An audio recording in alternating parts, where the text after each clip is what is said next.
I pledge allegiance to the flag of the United States of America and to the republic for which it stands, one nation, under God, indivisible, with liberty and justice for all.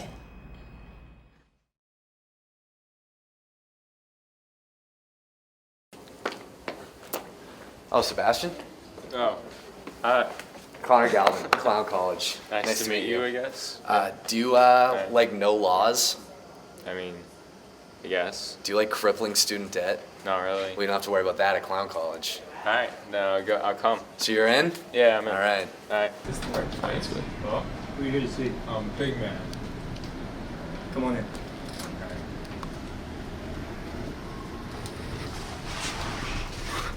Hello. What's up? So you're the one going to clown school? I hope to, yeah. Be very nice. It's actually known as a clown prep. See, sir, it's been my dream. I'm gonna need to see some identification before I just hand you 100 clams. Well, I have my Chuck E. Cheese loyalty card. If you'd like to. I guess that Yeah. works. Seems legit.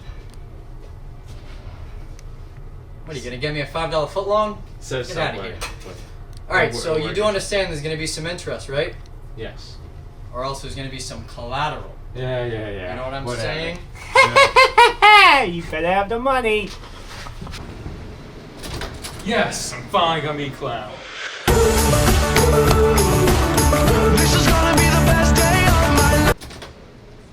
Now that kid does not need to pay to become a clown. No.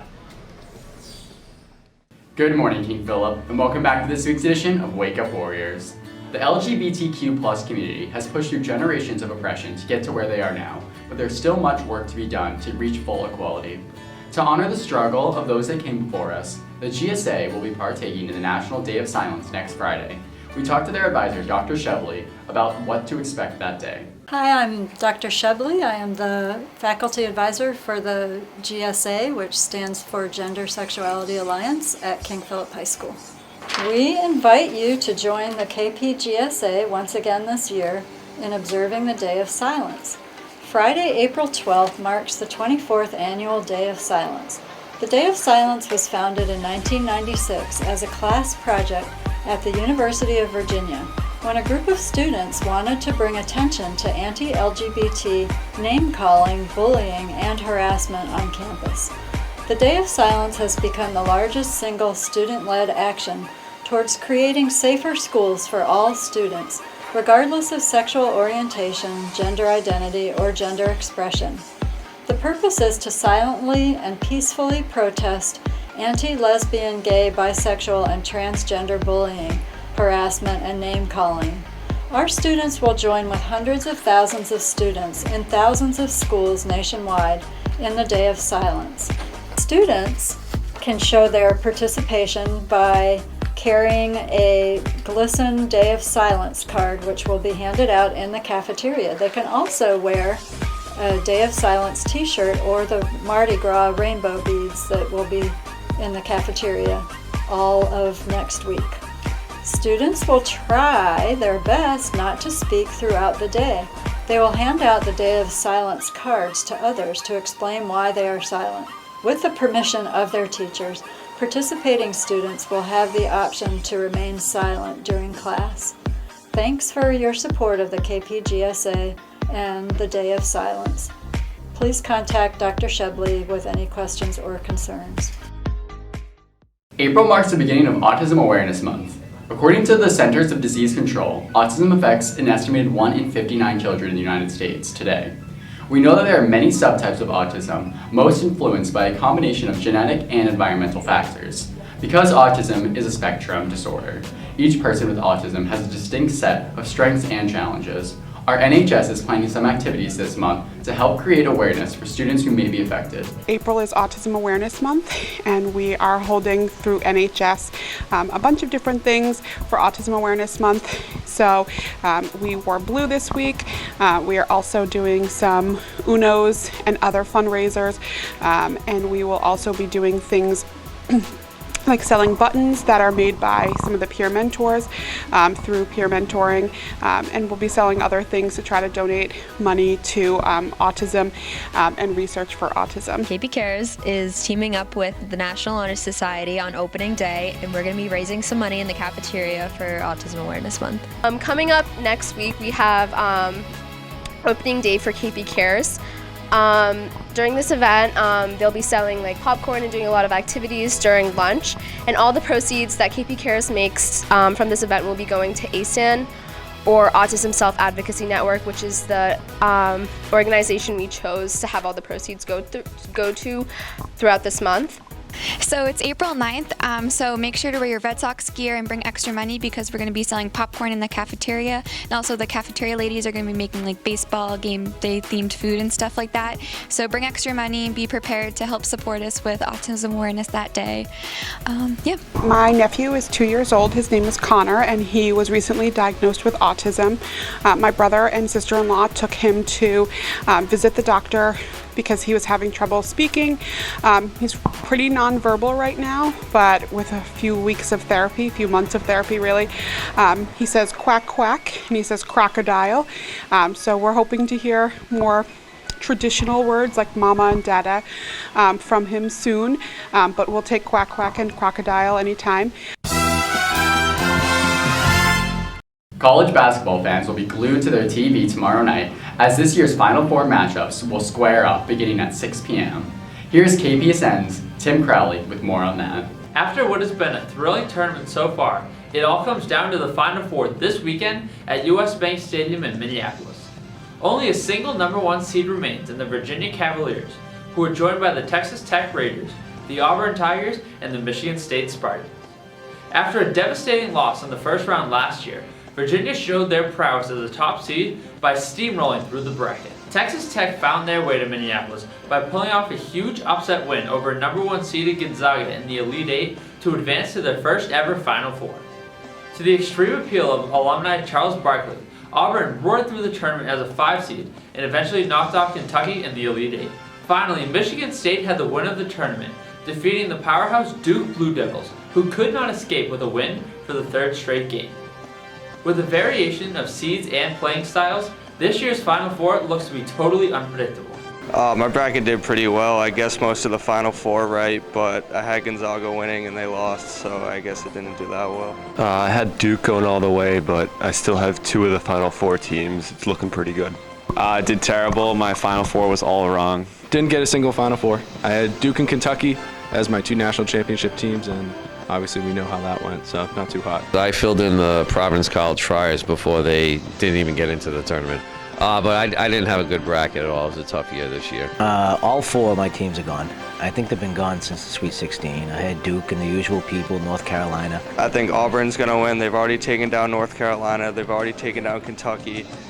Bryce Brown in his junior year, he's going off. I think that they have the best chance. They're playing the best basketball right now. I feel like Auburn is going to win because they've been playing really good basketball for some reason.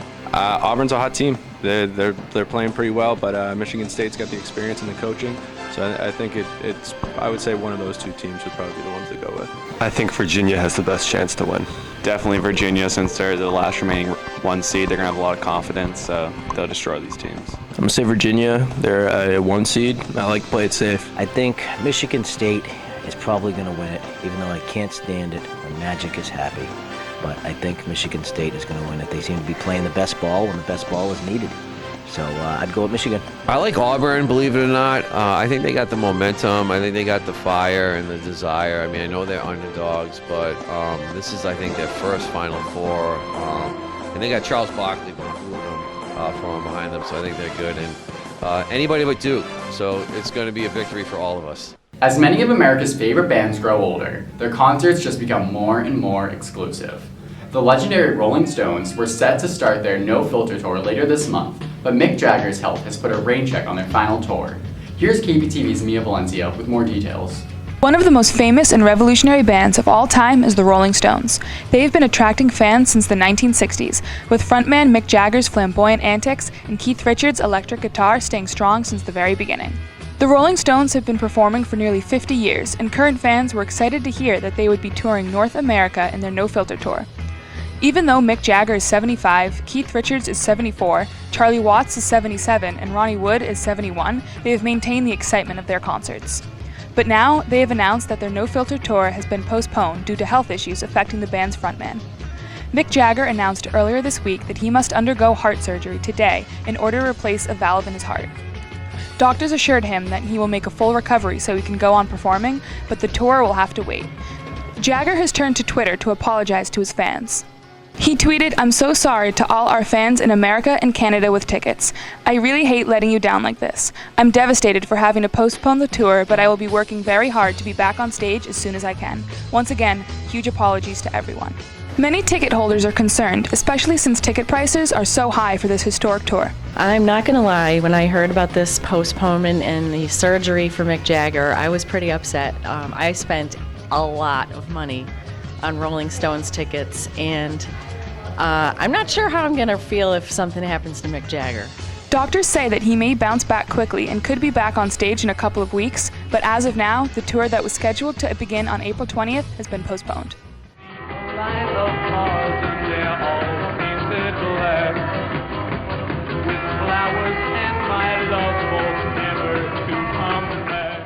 Every day, scientists make mammoth discoveries, but a recent discovery is a little more mammoth than the usual. The fabled woolly mammoth's DNA has been restored by a group of scientists, and KPTV's Alice Canonis is very excited to discuss the resurrection of this mammal.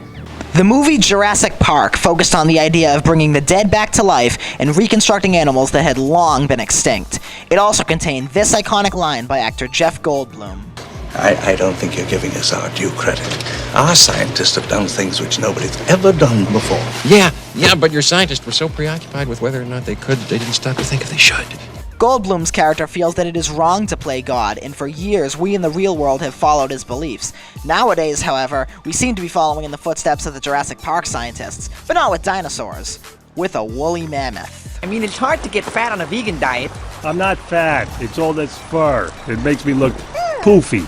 Scientists have been able to not only preserve DNA from the woolly mammoths, but might even be able to create a clone mammoth in the near future. The problem is, should we be playing God? I don't think they should. I think it might be bad. I don't think we should reintroduce mammoths into the world because there's a reason that they went extinct. They wouldn't fit into the environment as it is today, and it's just an unnatural way to play God.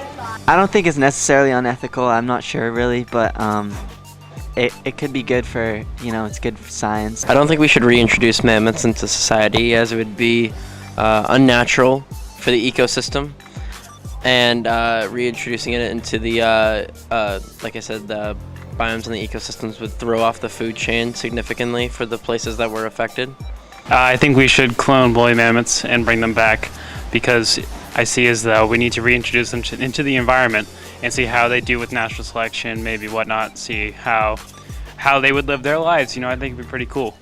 That's all for this week's edition of Wake Up Warriors, and we'll see you back here next Friday. Today marks the end of term 3, and there's just one more week till spring break. Hang in there, guys. Every day I'm shuffling.